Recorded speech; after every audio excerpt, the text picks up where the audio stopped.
नमस्कार दोस्तों। तो जिस तरीके से ये क्लाइमेट चेंजेस, वॉर्स और एस्टेरॉइड का खतरा लगातार हमारी धरती पर बन रहा है, उससे मुझे ऐसा लगता है कि हमारी ये धरती जल्द ही नष्ट हो जाएगी।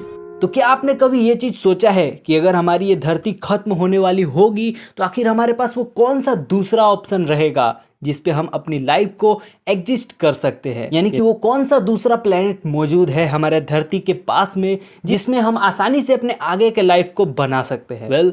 मुझे पता है कि आपके दिमाग में मार्स का ख्याल आता होगा, लेकिन मैं बता दूं कि मार्स को रहने लायक बनाने के लिए हमें टेराफॉर्मिंग करना पड़ेगा। अगर आपको इस मार्स के बारे में अच्छे तरीके से डिटेल में जानना है कि आखिर कैसे लाइफ इसके ऊपर पॉसिबल होगा, तो मेरे इस वाले वीडियो को जाकर जरूर देखना, जो कि आई बटन पे ऊपर दिख रहा होगा। मार्स पर लाइफ एग्जिस्ट करना काफी ज्यादा हमारे लिए ट्रिकी और काफी ज्यादा कॉम्प्लेक्स होने वाला है। तो अब मार्स के अलावा और कौन सा दूसरा प्लेनेट है जो कि हमारे धरती के करीब भी हो और वो हमारे धरती के ही जैसे एटमॉस्फेयर वाला हो? तो चलिए आज की इस वीडियो में इसी ट्रिकी सा क्वेश्चन का आंसर लेके मैं आया हूँ। और हाँ, मैं तो आप लोग के लिए ऐसे ऐसे अच्छे नॉलेज लाता रहता हूँ, लेकिन आप लोग मेरे चैनल को सब्सक्राइब या लाइक नहीं करते हो। सो प्लीज़ वीडियो को लाइक और चैनल को एक सब्सक्राइब जरूर से कर देना।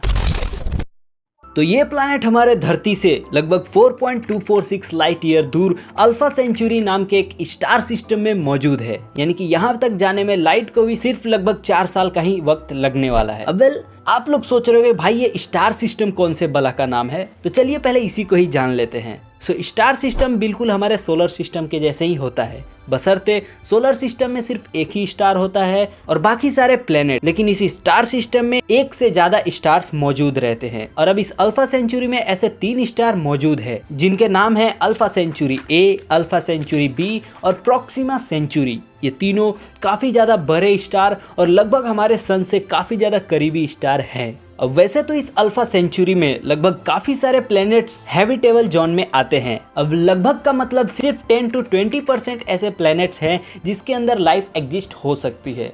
लेकिन इसी अल्फा सेंचुरी में हमारा सबसे ज्यादा हैबिटेबल प्लैनेट, जिसे कि सुपर अर्थ के नाम से भी जाना जाता है, यानी कि प्रॉक्सिमा सेंचुरी बी, जो कि हमारे बिल्कुल अर्थ जैसे ही है और इसके ऊपर एटमॉस्फेयर भी काफ़ी हद तक हमारे अर्थ जैसा ही मौजूद है। तो चलिए इस प्रॉक्सिमा सेंचुरी बी के बारे में अच्छे से डिटेल में जानते हैं।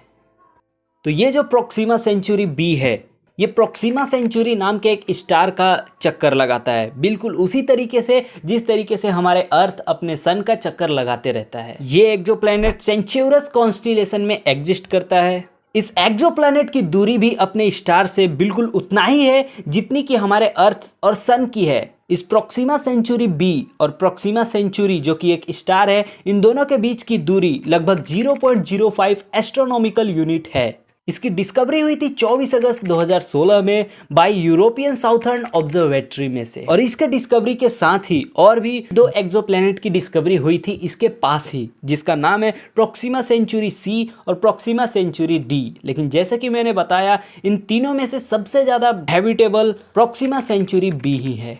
तो अगर इसकी मैं फिजिकल प्रॉपर्टी की बात करूं तो इसकी सबसे बड़ी खासियत यही है कि ये हमारे अर्थ से सबसे करीबी एक्सोप्लैनेट है और इसके ऊपर कुछ एक्स्ट्रा ज़्यादा मेहनत करने की भी ज़रूरत नहीं है इसे हैबिटेबल बनाने के लिए। इसका मास और रेडियस भी काफ़ी हद तक अर्थ जैसा ही है। इसका मास है लगभग 1.27 अर्थ के जितना, इसका रेडियस भी उसी के लगभग में है। और एक स्टडी में ऐसा पता चला कि इसके ऊपर काफी सारे मात्रा में वाटर लिक्विड फॉर्म में और कुछ हद तक रॉक के फॉर्म में भी मौजूद है। रॉक के फॉर्म में यानी कि आइस के फॉर्म में भी मौजूद है। इसके अंदर हीट जेनरेशन की क्षमता भी है जो कि रेडियो एक्टिव डीके के वजह से पॉसिबल होता है, जैसे कि हमारे अर्थ के पास है। यानी कि अर्थ भी अपने रेडियो एक्टिव डीके के वजह से अंदर से कुछ हीट जेनरेट आसानी से कर लेते हैं। अब आज हम प्रॉक्सिमा सेंचुरी बी को एक स्थिर ऑर्बिट में देख रहे हैं, लेकिन ये स्टार्टिंग से ऐसा नहीं था। ये जब अपने फॉर्मेशन के टाइम में था, यानी कि वो समय जब ये पैदा हो रहा था, तो ये प्रॉक्सिमा सेंचुरी से काफी ज्यादा दूर था, एक बड़े से गैस के गोले की तरह। और धीरे धीरे इसके अंदर ग्रेविटेशनल फोर्स बनने लगे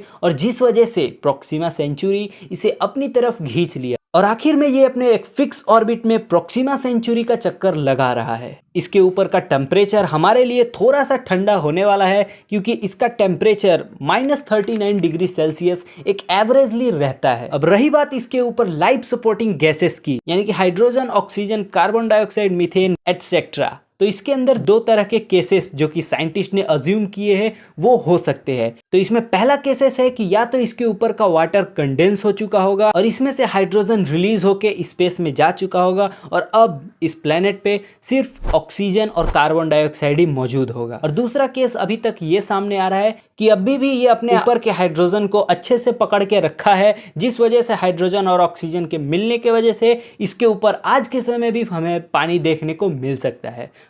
अभी तक ये कोई रिसर्च या एग्जैक्टली पता नहीं चला है कि इसके ऊपर उतना अच्छा कंडीशन है या नहीं। ये सिर्फ साइंटिस्ट की एक प्रेडिक्शन है जो कि मैं आप लोग को बता रहा हूँ। ये अपने अंदर से काफी हद तक अरोराज भी छोड़ता है। अरोराज यानी कि एक आसमान में दिखने वाली ऐसी लाइट जो कि हमें कभी कभी देखने को मिलती है। और ये अरोरा प्रोक्सिमा सेंचुरी बी और इसके स्टार प्रोक्सिमा सेंचुरी के मैग्नेटिक फील्ड की वजह से बनता है, जो कि देखने में हमें काफी ज्यादा अच्छा लगता है। अब इसके ऊपर भी कुछ ना कुछ ऐसे कंडीशंस और कुछ ना कुछ ऐसे थिंग्स मौजूद होंगे जो कि हैबिटेबल जोन को लेकर एक सवाल खड़ा करता है, जिसमें सबसे पहला ये प्रॉब्लम है कि इसके स्टार यानी कि प्रोक्सिमा सेंचुरी में से काफ़ी ज़्यादा मात्रा में यूवी रेज और एक्स रेज निकलते हैं जो कि डायरेक्टली इस प्रोक्सिमा सेंचुरी बी को हिट करते हैं, जो कि बिल्कुल तरीके से लाइफ सपोर्टिंग नहीं हो सकता।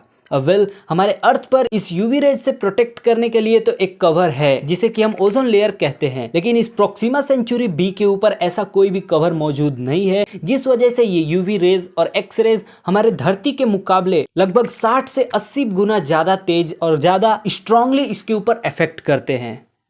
ये हमारे लिए सबसे पहला प्रॉब्लम फेस करने के लिए होगा कि आखिर हम इसे कैसे हैंडल करते हैं। और अब जब इसके ऊपर इतना ज़्यादा मात्रा में रेडिएशन गिर रहा है तो शायद ये भी हो सकता है कि इसके ऊपर वाटर ज़्यादा दिन तक ना टिक पाए, क्योंकि वाटर के अंदर होता है हाइड्रोजन और हाइड्रोजन काफ़ी ज़्यादा मात्रा में रेडिएशन को ऑब्जर्व कर लेता है, जिस वजह से ये काफ़ी अच्छे से हीट हो जाएगा और ये काफ़ी ज़्यादा भारी भी हो जाएगा, जिस वजह से ये ऑक्सीजन से अपना बॉन्ड तोड़ देगा और हाइड्रोजन अलग हो जाएगा ऑक्सीजन से। ये रेडिएशन तो हमारे लिए सबसे बड़ा खतरा बन सकता है इस प्रोक्सिमा सेंचुरी बी प्लेनेट को लेकर। दूसरा है कोरोनल मास इजेक्शन, जो कि हर प्लेनेट पे देखने को मिलता है। अब हमारे अर्थ पर तो ये बहुत ज़्यादा कम मात्रा में आते हैं, लेकिन मे भी इस प्रोक्सिमा सेंचुरी बी के ऊपर काफ़ी ज़्यादा मात्रा में ये कोरोनल मास इजेक्शन आ सकते हैं। अगर मैं कोरोनल मास इजेक्शन को एक छोटे से भाषा में बताऊं तो सूरज के ऊपर से उठने वाले ऐसे बड़े बड़े सोलर फ्लेयर्स जो कि सीधे आके इससे टकरा सकते हैं। और तीसरा प्रॉब्लम हमारे लिए ये है कि ये जो प्रोक्सिमा सेंचुरी बी है ये कंप्लीटली तरीके से अपने स्टार से टाइटली लॉक्ड है। अब ये उतना भी ज़्यादा लॉक्ड नहीं है, बट फिर भी टाइटली लॉक्ड है। टाइटली लॉक्ड यानी कि इसके अंदर एक तरफ रात और एक तरफ दिन काफ़ी ज़्यादा मात्रा में रहता है। अब जैसा कि हम लोग जानते हैं हमारा अर्थ 24 घंटों के अंदर एक बार अपना रोटेशन पूरा करता है, जिस वजह से हमारे धरती पर 12 घंटे के लिए रात और 12 घंटे के लिए दिन होता है। लेकिन इसके ऊपर ये चीज़ कुछ ज़्यादा ही है, क्योंकि ये अपनी रोटेशन अर्थ के 11 दिनों के बराबर में कंप्लीट करता है, जिस वजह से लगभग इसके अंदर 5 दिनों तक सिर्फ अंधेरा एक साइड रहेगा और एक साइड उजाला, और उसके दूसरे 5 दिनों में एक साइड उजाला और एक साइड अंधेरा। अब 2016 के एक रिसर्च में ये चीज़ सामने आया कि अगर इसी तरीके से ये प्रोक्सिमा सेंचुरी बी अपना वाटर लॉस्ट करते रहा तो लगभग हमारे अर्थ के एक ओशियन जितना ही ये वाटर लॉस्ट कर सकता है। लेकिन उसके अगले साल ही यानी कि 2017 के एक रिसर्च पेपर में ये निकला कि अगर इसी तरीके से Proxima Centauri b water lost करता है तो लगभग 10 मिलियन साल के बाद इसके ऊपर से वाटर कंप्लीटली तरीके से खत्म हो जाने वाला है।